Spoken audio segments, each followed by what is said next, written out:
Estamos con el grupo Buena Onda, hoy tenemos el honor de tener la entrevistada que se llama Alicia Conti y vamos a hablar del tema de la tierra hueca.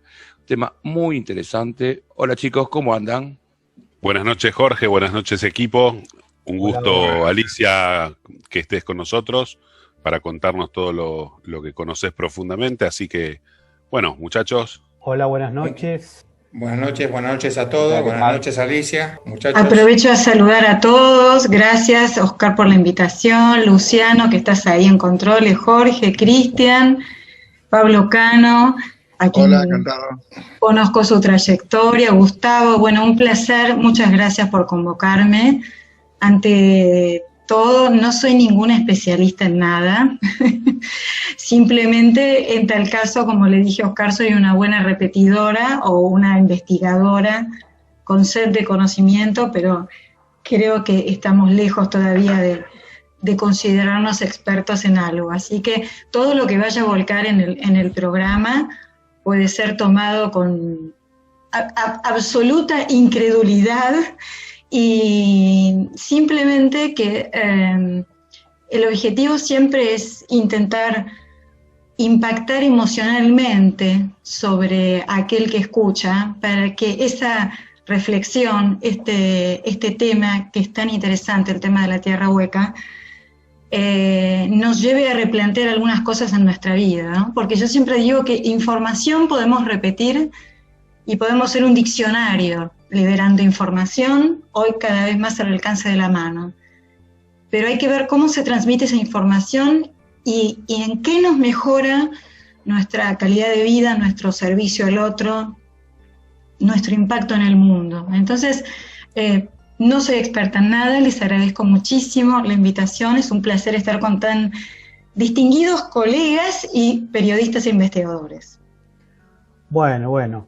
Gracias. Ahí vamos a pasar unas imágenes en un momento mientras habla Alicia. Bueno, este es un tema bastante, para algunos les puede parecer inverosímil, ¿no? Una cosa que vos decís, no hay forma que yo pueda razonar para considerar que la Tierra sea hueca, pero bueno, hay que investigar y ver qué pasa, ¿no? ¿Por qué? ¿Podría hacer una preguntita con respecto a lo que comentaba Alicia recién, ¿no? Que es tan importante esto de su punto de vista, de decir, te va a generar cambios desde tu percepción emocional este tema. Dale. ¿Cuáles serían, Alicia, esos parámetros, esas variables que podrían modificar tu paradigma de vida? Bueno, Cristian, si me permitís, yo te voy a responder esa pregunta al final de todo el trayecto de lo que vamos a hablar hoy. Es decir, una vez que hayamos más o menos, porque el tema es muy largo, presentado algo de información, yo preparé unas diapositivas para compartir con el público, de un poquito de información científica y un poquito de la evidente censura y manejo geopolítico. Nos vamos a intentar todos responder, yo voy a intentar también responder esto que me estás preguntando vos, que es la gran pregunta. ¿Cuál sería el objetivo del ocultamiento de este tema? ¿Cuál es el abordaje que la ciencia tiene? ¿Y cuál es el impacto en el transcurso espiritual de la humanidad de algo semejante? ¿Por qué esto me puede llegar a impactar a mí? Entonces, con todo respeto, no estoy evadiendo la respuesta, sino que me parece que se va a comprender mejor el sentido de lo que voy a decir cuando hayamos hecho el transcurso del programa. Avancemos, vamos. A ver, Oscar, vos tenés la remera, te pido por favor que la muestres, para todos los televidentes. La panza no, De lo que es el tema de hoy, ¿no? No sé si querés decir algo, Oscar, que es un tema que vos también manejás.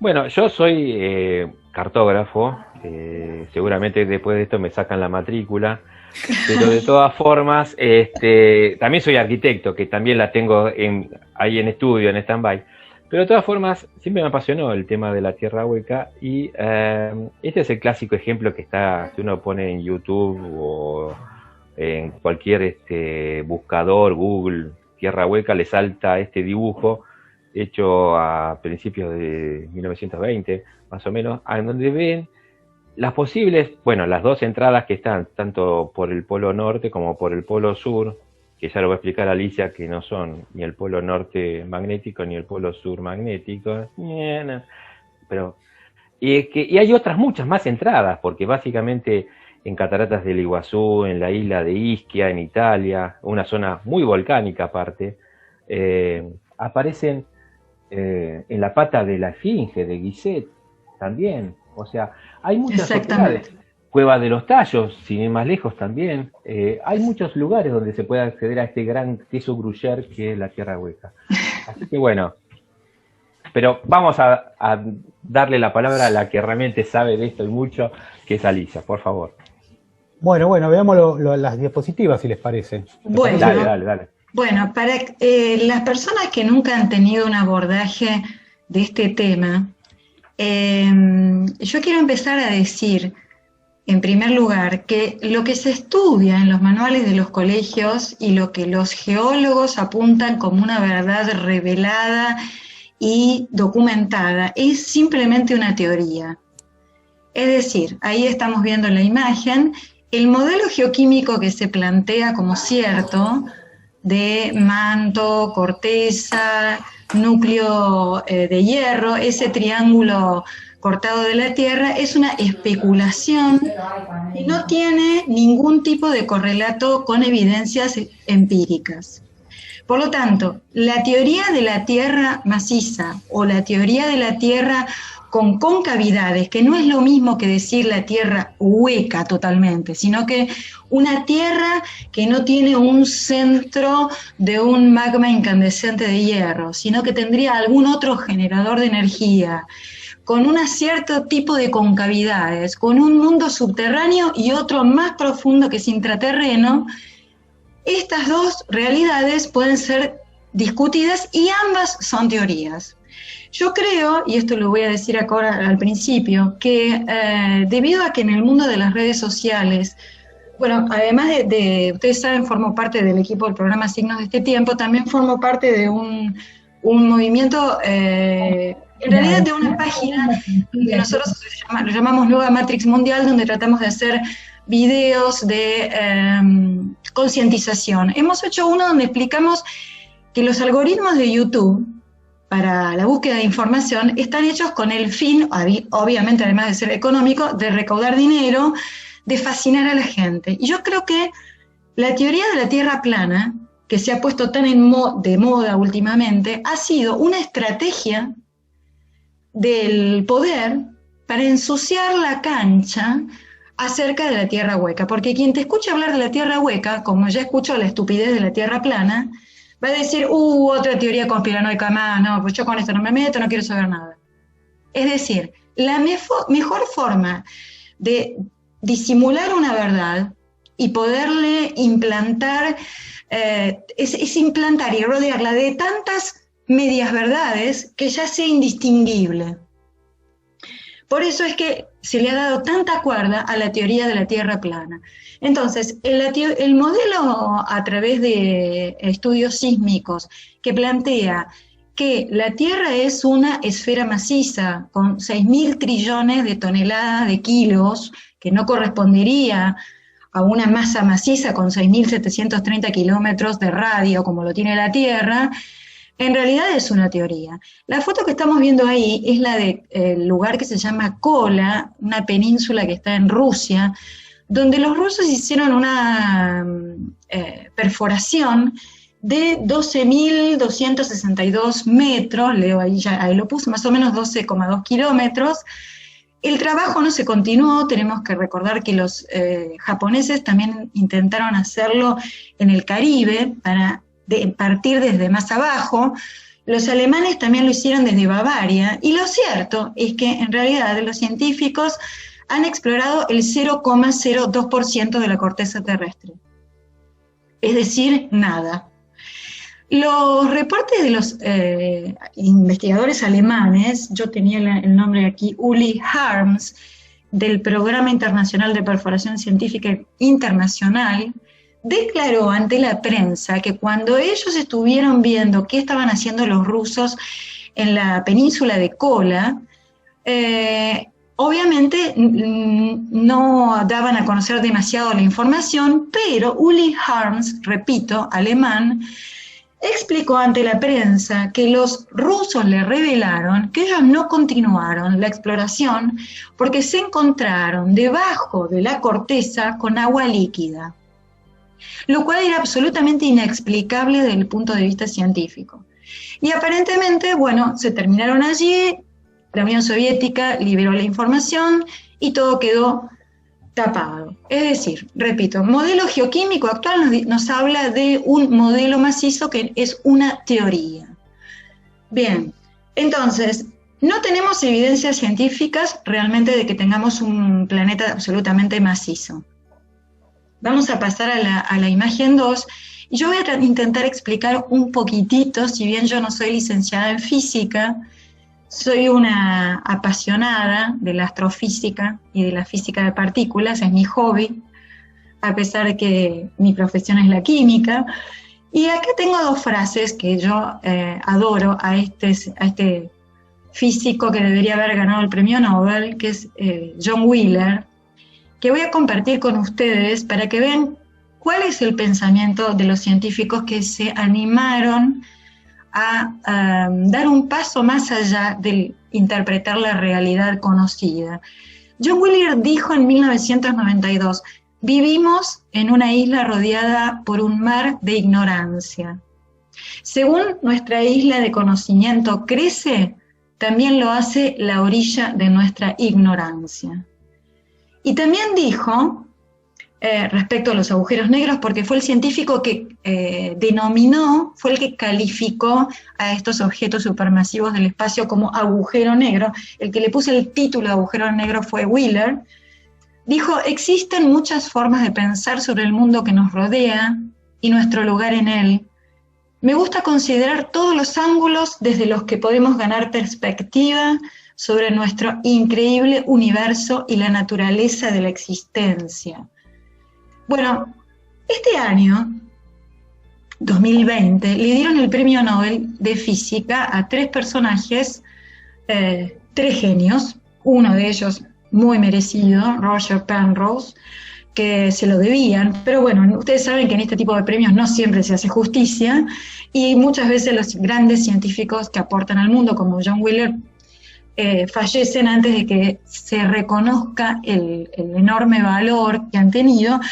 Por suerte, Roger Penrose, quien colaboró con Stephen Hawking en el estudio de la astrofísica de los agujeros negros, le dieron el premio. ¿Pero por qué se lo dieron? Bueno, porque a principios de año y fin del año pasado se había desarrollado el famoso proyecto del EHT, esta multiplicidad de observatorios astronómicos mundial que se pusieron a enfocar dos agujeros negros que se veían en el cosmos. Uno, una galaxia bastante lejana, que fue la foto que se divulgó, donde en realidad el agujero negro no se ve, lo que se veía era lo que se llama el círculo de acreción, digamos la rosquilla que está alrededor.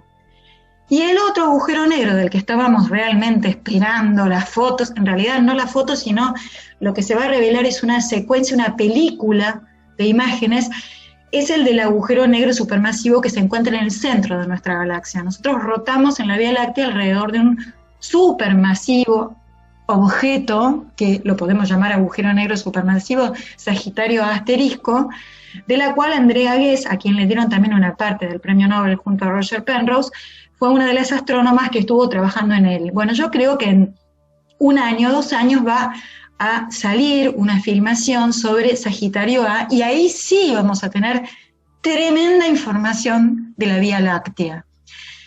Entonces, ¿por qué le dan el premio Nobel a Roger Penrose? Porque Roger Penrose fue el científico que junto con Stephen Hawking trató de explicarlo, voy a tratar de decir siempre con algunas palabras bastante sencillas, a mí también me cuesta, no van a creer que yo soy experta en esto, trató de explicar lo que sucedía en el interior de un agujero negro. Es decir, Roger Penrose desarrolló la matemática para describir la singularidad espacio-tiempo que sucede dentro de un agujero negro. Además era un gran dibujante, con lo cual hizo un montón de dibujos en un paper que tenía 3 hojas simplemente, y esos dibujos marcaron la conciencia de la humanidad. Cuando se habían postulado los agujeros negros, y Wheeler habló de agujeros negros, y Roger Penrose hace unas cuentas, diciendo, bueno, sí, desde el punto de vista de la relatividad los agujeros negros deben de existir, y nunca se había visto uno, Roger Penrose le pone los números. Siempre hay un genio que hace la matemática del asunto y dice, debe de funcionar así. Bien, pero ¿qué es una singularidad espacio-tiempo? ¿Y por qué yo voy a llevar de este tema a la Tierra hueca? Bueno, si ustedes me tienen paciencia y me acompañan, vamos a ir de la mano, de a poquito. Bueno, podemos decir que Penrose define o demuestra matemáticamente que un agujero negro es un espacio vacío autosostenido. Lo voy a repetir, es un espacio vacío autosostenido. Él demostró que la velocidad en el espacio, es decir, el desplazamiento en el espacio, y el desplazamiento y la velocidad en el tiempo, es decir, la forma en que variaba la velocidad en el tiempo, eran constantes en un agujero negro. Entonces, aplicando las leyes de la relatividad general de Einstein, él demostró que lo que pasaba dentro del agujero negro era un colapso de la materia. Es decir, la materia empezaba a sufrir una curvatura tan enorme, que se empezaba a aprisionar, por así decirlo, hasta que llegaba a un punto de densidad infinita y una curvatura espacio-tiempo infinita. ¿Y qué le pasa a la masa en ese momento? La masa deja de ser masa. Los electrones se desexcitan, la masa deja de ser masa y transfiere toda su energía al campo gravitacional. Entonces se transforma en vacío. O sea, deja de ser masa y se transforma en un campo gravitacional. Einstein lo había predicho. Y hasta la época de la teoría de la relatividad habían dicho, bueno, todo lo que tiene masa deforma el espacio.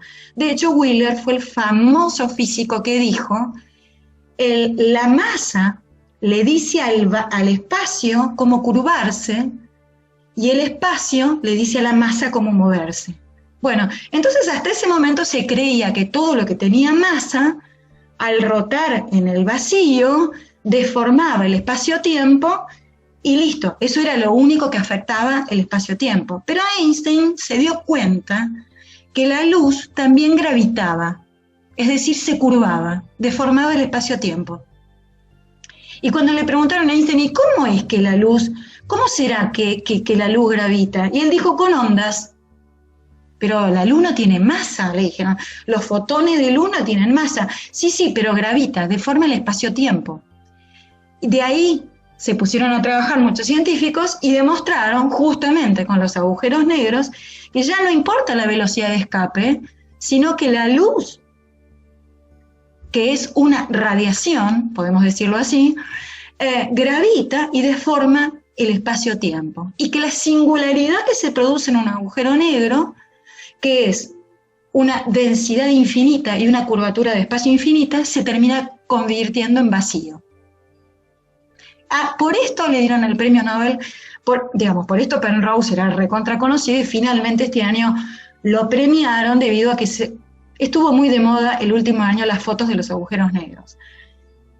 Desde el hecho de que, vamos a pasar a la otra diapositiva, desde el hecho de que en la física se empezaron a considerar los agujeros negros supermasivos como singularidades espacio-tiempo, yo siempre me pregunté si había alguna relación de singularidades espacio-tiempo, no solamente en lugares donde son obviamente visibles, porque la masa colapsa de una forma tan brutalmente fenomenal adentro de un agujero negro que la energía liberada, ¿sí? Inclusive, al principio Stephen Hawking creía que no se liberaba la energía de los agujeros negros hasta que termina definiendo que hay una radiación.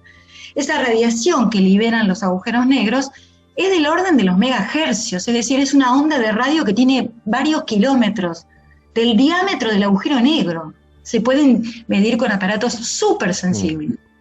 Entonces, yo me pregunté, pero las singularidades espacio-tiempo, que son notorias en los agujeros negros, deben producirse también por la oscilación de otros cuerpos en movimiento. No deben ser hechos tan inusuales en el universo. ¿Podríamos asimilar lo que pasa en un agujero negro con algo más cercano a nosotros? Entonces, bueno, para esto hay que estudiar los agujeros negros. ¿Qué pasó en el medio de esto? Cuando Einstein dijo, bueno, la luz gravita, ¿sí? Porque aclaremos algo. Todo aquello que tiene masa tiene digamos, un momento lineal en el tiempo. Pero aquello que no tiene masa no tiene tiempo. Por lo tanto, en los agujeros negros el tiempo colapsa. No hay dimensión de tiempo, ¿sí? Entonces, todo lo que tiene masa tiene tiempo, y lo que no tiene masa no tiene tiempo. Esto lo demostró Einstein. Cuando le preguntaron cómo se produciría esa transformación de masa en gravedad, y él dijo, toda la masa dentro de un agujero, él no creía en los agujeros negros, pero dijo, suponiendo que existan, y la masa colapse en un agujero negro y se transforme todo en gravedad, imaginémoslo que eso produce una oscilación, una onda en el espacio-tiempo. Algún día, habrá pensado Einstein, van a encontrar lo que son los gravitones. Es decir, que en un agujero negro la masa colapsa y se transforma en gravitones. ¿Cuánto pasaron? 100 años. Hasta que los científicos del LIGO, la imagen que estamos viendo que ahí Luciano está compartiendo con nosotros, en el 2017, con este interferómetro láser, estos grandes conductos donde tienen dos espejos en las puntas, y hacen rebotar un láser entre una punta y la otra, y el rayo va y viene. Si una partícula de muy, muy alta energía, pero muy pequeña, desfasa los dos rayos que van en direcciones en ángulo recto, es porque ha llegado un gravitón. Finalmente lo midieron más de una vez, eran gravitones provenientes del colapso del choque de dos agujeros negros. Finalmente, aquello que había sido postulado en 1915, en el 2017 lo midieron, y en el 2018 le dieron el premio Nobel. Le dijeron, sí, es cierto, la masa que colapsa libera gravitones, y todo cuerpo y toda masa que orbita en el espacio afecta el espacio-tiempo, lo deforma y libera gravitones. Entonces yo empecé a decir, bueno, ya tenemos dos cuestiones. ¿Yo liberaré gravitones? Posiblemente sí, lo que pasa es que mi masa y mi energía orbitando en el espacio-tiempo, por suerte es pequeña, ¿no? Entonces, para poder medir la energía que yo libero, necesitamos un aparato súper ultra sensible, ¿no? La Tierra debe de liberar algo más. Bien, ahí estamos leyendo, yo voy a ampliar la imagen, a ver. Bueno, ahí está la famosa frase de John Wheeler, y la imagen dice que el 11 de febrero del 2016, claro, el 2017 se le dio el premio Nobel, yo me equivoqué, en el 2016 se detectó. Hemos detectado ondas gravitacionales. Me acuerdo que cuando yo estaba dando la conferencia de la Tierra Hueca, dije, bueno, a este hombre el año que viene le tienen que dar el premio Nobel, así sucedió. Finalmente se lo dieron. Vamos a pasar a la imagen que sigue. Ahí estamos viendo, perfecto. Bien, sumado a esto, yo decía, bueno, ¿por qué no hablamos de Sagitario asterisco, del objeto supermasivo que se encuentra en el Sol central de la galaxia? Cuando los científicos, ustedes se acuerdan la onda New Age del 2012, donde estaba la mitad de los, bueno, a ver, con todo respeto, mucha gente diciendo que interpretaban las profecías mayas como un cambio dimensional, algunos catastrofistas indicando que se acababa el tiempo, ¿no? Pero recordemos, ¿sí? Sí, el fin del mundo que se venía en 2012, sí, claro. Se puede acabar y no se acaba el fin del mundo, ¿no? Porque ya vimos que los mayas. Los mayas con su rayo de sincronización del centro de la galaxia. Exactamente. Con su rayo de sincronización del centro de la galaxia. ¿Y qué pasó? En el 2004 sacan una foto por decirlo, tienen filtros ultravioleta, y se observó, de hecho a Andrea Ghez le dan el premio Nobel también por esto, que el centro galáctico de la Vía Láctea, es decir, Sagitario A asterisco, emite rayos X. Entonces, ¿cómo puede ser que un agujero negro te emita radiación? Bueno, ahí Hawking hace una interpretación, hay muchas interpretaciones, yo voy a decir la que yo entiendo, ¿no? Hay muchas interpretaciones respecto de lo que es la radiación de Hawking. Primero, el chorro que se ve, no es eso, el chorro que se ve en los agujeros negros está eliminado no por el agujero negro, sino por el disco de acreción, es decir, por la masa que orbita alrededor. Eso hace que las líneas de campo gravitacional en un momento confluyan y se produzca una especie de expulsión de materia. Bien, pero la emisión de radiación de Hawking, esta que yo les decía que es del orden de los megahercios, se produciría en el horizonte de sucesos, en el borde del agujero negro.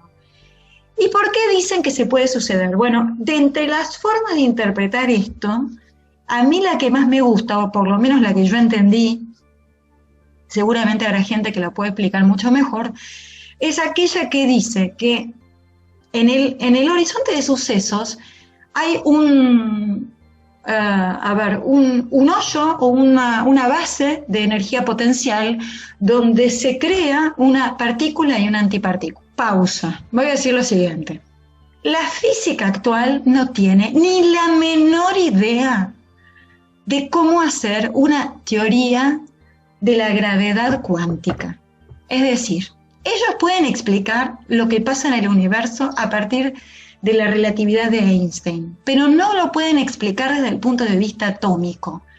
Cuando nosotros desde el punto de vista atómico, los químicos, hablamos de los niveles cuantizados de energía que tienen los electrones, ese tipo de pensamiento, cuando yo lo llevo a la física, no lo saben escribir, ¿no? Todavía no han venido los científicos que puedan escribir la matemática de por qué el espacio-tiempo es discreto. Es decir, por qué hay más acá, por qué hay más acá, por qué acá se forma una nebulosa, por qué acá se forma un agujero negro.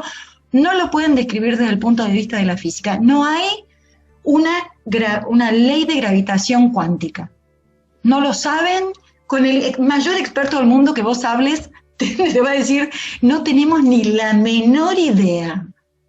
Bien, en eso estuvieron trabajando y siguen trabajando los científicos, y Stephen Hawking dijo, en el horizonte de sucesos de un agujero negro, aparentemente la radiación que se libera podría provenir de que la formación de una partícula con su antipartícula, una de esas dos, por ejemplo, la partícula es chupada por el agujero negro y la antipartícula es eyectada. Es decir, que tenemos, y recuerden esto que estoy diciendo para cuando lo voy a llevar a lo de la Tierra hueca, es decir, que acá tenemos un caso donde se teoriza que la liberación de antipartículas puede provenir del horizonte de un espacio dimensional donde tengo una singularidad espacio-tiempo. ¿Por qué traigo esto a colación? Porque como vamos a ver en otra diapositiva, alrededor de la Tierra se encontró un cinturón de antiprotones, antipartículas, que es esta que estamos viendo acá. Gracias, Luciano. Los científicos no tienen ni la menor idea de dónde sale esto. Y cuando empezás a preguntar, bueno, ¿y de dónde saldrá? Vienen del cosmos. Bueno, muchachos, alrededor de la Tierra tenemos un campo geomagnético, es decir, los famosos cinturones de Van Allen. Estos dos cinturones de Van Allen, creo que uno está más o menos a 10.000 kilómetros y los otros están entre 30.000 y 65.000, oscilan, ¿no? Son como si fueran dos capas de rosquillas, claro, que son las pistas, las rutas por las cuales se mueven los protones y los electrones alrededor de estos dos polos magnéticos que tiene la Tierra. El polo positivo que está cerca del polo sur geográfico, que en realidad es el polo norte magnético, y el polo sur magnético que estaría ubicado cerca del polo norte geográfico.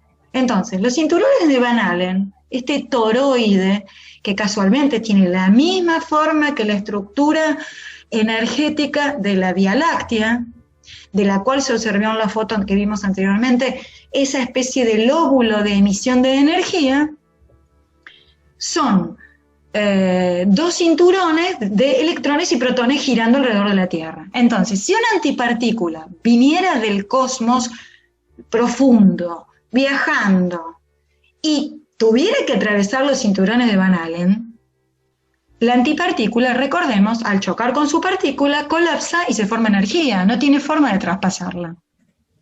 Es decir, tendríamos que tener una lluvia de antipartículas tan bestial que ya se habría aniquilado la vida en el planeta para que ese cinturón de antiprotones se mantuviera. La única forma de que un cinturón de protones se mantenga a tan baja altura, porque está más cercano a la Tierra, es que la fuente provenga de alguna reacción atmosférica, terrestre. Si quieren, podemos ponerlo dentro de las hipótesis antropogénica también. Es el ser humano que está generando antipartículas. Recordemos también que en el CERN, en el laboratorio del acelerador de hadrones, que está entre Suiza y Francia, se han sintetizado antihidrógenos, algunos átomos de antihidrógeno, es decir, exactamente el negativo, es decir, un núcleo con masa negativa y partículas, es decir, positrones, electrones positivos sin masa, orbitando alrededor. ¿Cómo los tienen? Los tienen en un estado de levitación magnética, ¿no? Porque imagínense que si eso toca las paredes de cualquier cosa material, colapsa y se libera energía. De hecho, la famosa película de la saga de El Código Da Vinci, ¿cómo se llamaba? Ángeles y Demonios, planteaba el caso de un científico que se robaba un poquito de esa antimateria que se le iba a tirar al planeta. Bueno, estábamos todos fulminados. Bien, entonces volvamos al cinturón de antiprotones. Cuando sale esta noticia, yo no recuerdo exactamente la fecha, no sé si acá la habíamos puesto, a ver, bueno, lo dice ahí chiquitito, es del 2011, del 3 de agosto del 2011, en la revista New Scientist, que es una de las más prestigiosas revistas de ciencia, dice textualmente que se encontró un anillo de antiprotones alrededor de la Tierra, más cercano que los cinturones de Van Allen, ¿sí? Ahí está marcado con un colorcito naranja, Amarillo, bueno, sí. amarillito, ahí sí, amarillito. Y yo me dije, ¿de dónde salen estos antiprotones? Yo estaba dando este seminario a pedido de Juan Alberto Rambaldo, que me había convocado para hacer un seminario de ciencia y de espiritualidad, y yo investigaba y decía, la verdad es que las partículas, como antipartículas que estuvieran girando alrededor de la Tierra, me llaman mucho, mucho la atención. Recordemos que los antiprotones, las antipartículas, pueden ser liberadas en algún tipo de decaimiento beta. Justamente estaba por escribir un artículo que se le iba a acercar a Andrea Pérez Simondini respecto de materiales o metamateriales que puedan provenir de restos de naves caídas, y recordemos que a través del decaimiento beta puede ser que se liberen neutrinos y antineutrinos, pero antiprotones no es tan normal encontrarlos en la atmósfera, ni siquiera en una reacción de desintegración de las más clásicas. A mí esta noticia me hizo mucho ruido, pasó casi sin rumor en los círculos de la ciencia, y yo me pregunté si no podrían tener un origen, por lo menos, de alguna anomalía magnética que tuviera que ver con la actividad polar, con una actividad estacional o meteorológica. Dije, esto a mí me suena raro. Bueno, después vamos a ver la siguiente, por favor.